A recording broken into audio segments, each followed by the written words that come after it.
ایاز اپنے کپڑوں اور پھٹے پرانے جوتوں کو ایک چھوٹی سی کوٹری میں پوشیدہ رکھتا تھا۔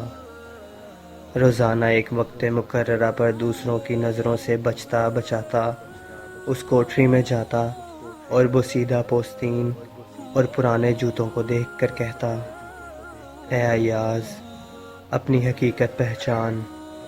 بادشاہ کی خدمت میں آنے سے پہلے تیری حیثیت یہ تھی کہ جگہ جگہ سے پیوند شدہ پھٹے پرانے کپڑے تیرا مقدر تھے، اور یہ پھٹے پرانے جوتے گھسٹ گھسٹ کر چلا کرتا تھا۔ خبردار، شیطان کے بہکانے سے باز رہیو اور تکبر کی چالوں میں مت آ جانا، ورنہ تیرا انجام بہت برا ہوگا۔ غرض یہ خود احتسابی کا عمل بلا ناغہ چلتا، مگر اس کی ایک ایک حرکت پر نظر رکھنے والے حاسدین سے بھلا اس کا یہ روز کا معمول کیسے اور کب تک پوشیدہ رہ سکتا تھا۔ ان کی شیطانی سوچ نے ان کے دل میں یہ خیال مصمم کر دیا کہ ضرور اس کوٹری میں ایاز نے دنیا والوں کی نظر سے چھپا کر مال و دولت کے انبار اکٹھے کر رکھے ہیں۔ وہ روز ان کے پاس جا کر ان کی نگرانی بھی کرتا ہے اور ان کو دیکھ کر اپنے دل کی تسکین بھی کرتا ہے۔ یہ چہ گوئیاں آخرکار شکایت کا روپ بھر کر بادشاہ کے کانوں میں بھی پہنچ گئیں۔ بادشاہ کو بھی سخت تجسس ہوا کہ ایاز تو اپنے ہر کام کی خبر بادشاہ کو دیتا ہے، تو آخر اس راز کو مخفی رکھنے میں کیا بھید ہے۔ اس نے کہا، ہمیں ایاز پر تعجب ہے کہ اگر اس نے ایسا کوئی مخفی خزانہ رکھا ہوا ہے، اس کی کوئی بات ہم سے پوشیدہ نہیں۔ بہرحال ہم حکم دیتے ہیں کہ آدھی رات کو کوٹری کا تالا توڑ کر زبردستی اندر گھس جاؤ اور جتنا خزانہ اس نے اکٹھا کر رکھا ہے سب لوٹ لو، اور بعد میں ہمیں آ کر بتاؤ کہ اس کوٹری میں کتنا زر و جواہر نکلا ہے۔ یہ تو بہت بد دیانتی ہے، ہم اس پر اپنے کرم کی انتہا کر دیں اور اس کے باوجود وہ بد خصلت اتنا مال چھپا کر رکھتا ہے۔ دراصل یہ تمام باتیں بادشاہ نے ان حاسدین کی زبانیں بند کرنے کے لیے کی تھیں۔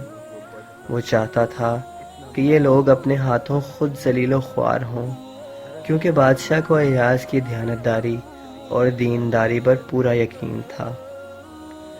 بادشاہ کا حکم صادر کرنا تھا کہ تمام حاسد امیر فتح کے نشے میں چور آدھی رات کو ایاز کی کوٹری پر دھاوا بولنے چل دیے۔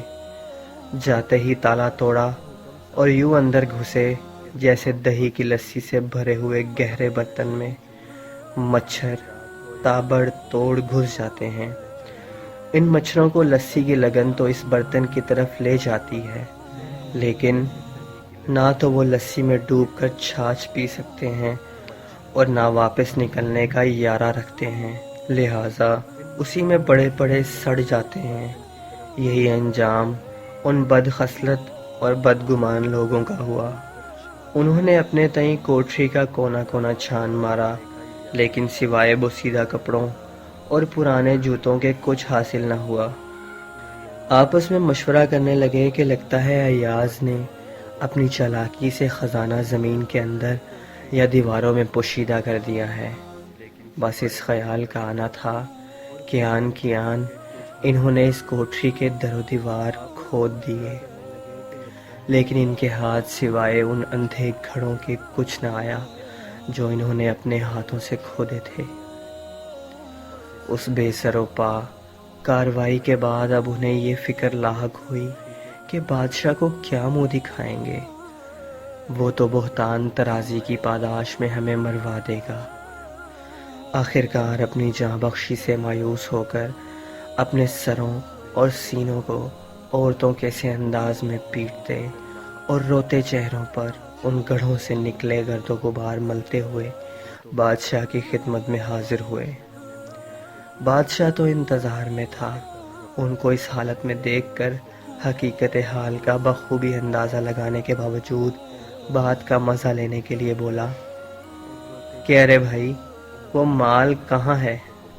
چلو اگر وہ خزانہ تم لوگوں نے آپس میں بانٹ لیا ہے تو خیر، مگر یہ تمہاری صورتوں سے وحشت کیوں ظاہر ہو رہی ہے؟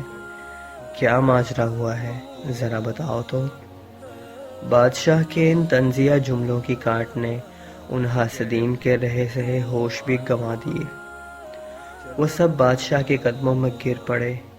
ہر امیر کے زبان پر ایک ہی جملہ تھا کہ عالم پناہ، ہمیں سولیوں پر لٹکا دیں یا گردنیں اڑوا دیں، تب بھی آپ پر ہمارا قتل واجب ہو جاتا ہے، لیکن اگر آپ ہمیں معاف کر دیں تو یہ آپ کی عظمت ہوگی۔ سلطان نے ارشاد کیا، نہ میں تمہیں سزا دینے کا حق رکھتا ہوں اور نہ چھوڑنے کا مجاز ہوں۔ یہ معاملہ ایاز کے فیصلے پر منحصر ہے، کیونکہ تم نے اس بے قصور کی عزت و آبرو کو داغدار کرنے کی کوشش کی ہے، اور زبان کے لگے گھاؤ تو روح کو چھلنی کر دیتے ہیں۔ یہ کہہ کر سلطان نے ایاز کو بلاوا بھیجا اور فرمایا، اے ایاز، یہ مجرم تیرے ہیں، تو انہیں ہر طرح کی سزا دینے کا مجاز ہے، بس اس سزا کی توثیق میں کر دوں گا۔ ایاز نے اپنے آقا کی قدم بوسی کی اور عرض کیا، اے سلطان، سب اختیار تو تیرے پاس ہیں۔ سورج زمانے میں اپنی تب و تاب دکھاتا ہے، تب ستارے منہ چھپا لیتے ہیں۔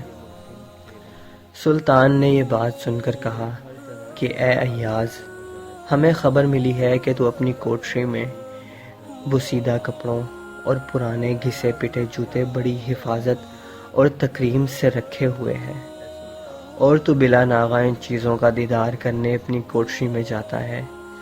اس راز سے ہمیں بھی باخبر کر، تجھے ان کپڑوں اور جوتوں سے اس قدر عقیدت کیوں ہے؟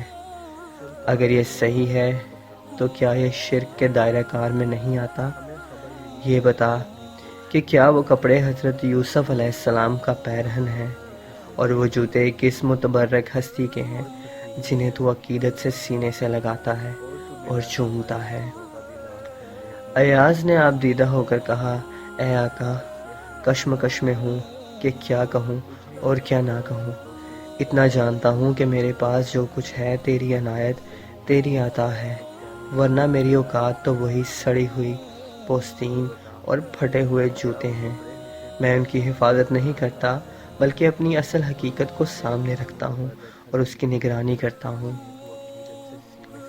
اس حکایت سے یہ بات ثابت ہوتی ہے کہ وہ لوگ جو اپنی محنت کے بل پر یا خدا کے کرم کی بدولت ذرے سے آفتاب بنتے ہیں، انہیں اپنی اصل کو کبھی فراموش نہیں کرنا چاہیے، بلکہ وقتاً فوقتاً اپنے ماضی میں جھانک کر ان نئے آنے والوں کے لیے راہیں آسان کرنا چاہیے جو ترقی کے راستے پر انہی کے نقش قدم پر چلنے کی کوشش کر رہے ہوتے ہیں۔